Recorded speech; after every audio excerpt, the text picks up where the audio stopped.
వాతావరణాన్ని బట్టి కూడా మనసు మారుతుందండి. ఇప్పుడు బయట సమాజం అంతా ఎట్లా ఉంది, ఇంగ్లీష్ వాళ్ళ ప్రభుత్వం వచ్చినట్టుగా ఉంది ఇక్కడ. అవును. నిజమండి. ఇంగ్లీష్ వాళ్ళు మనం ఏదో చెప్పుకుంటాం మేము స్వయంగా చూసింది.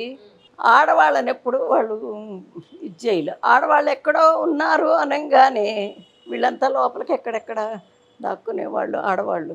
కానీ మగవాళ్ళు నలుగురు కూర్చుని వాళ్ళు మంచి చెడు చెప్పుకోవడానికి వీల్లేదు. నలుగురే హ్మ్. చూసారంటే ఇక లాఠీలు పట్టుకుని వచ్చేవాళ్ళు. అప్పుడు పార్టీలో ఏంటంటే మరి దేశానికి స్వతంత్రం ఎట్లా వస్తుంది అని మరి వాళ్ళు ఒక ప్రణాళిక వేసుకోవాలి కదా! అప్పటికి నాకెన్ని 5 ఏళ్ళు ఉంటాయేమో. ఓ చిట్టి రాసి ఇచ్చేవాళ్ళు నాకు. హ్మ్. ఆ చిట్టి పట్టుకునండి అత్తయ్య గారండి అనుకుంటూ లోపలికెళ్తే అప్పుడు అత్తయ్య గారుగా ఆంటీలు లేవు కదా! అందరిని ఆంటీయే. అత్తయ్య గారండి అని లోపలికెళ్ళి ఆ చీటీ ఆవిడకిస్తే ఆవిడ చదువు రాకపోతే ఆ!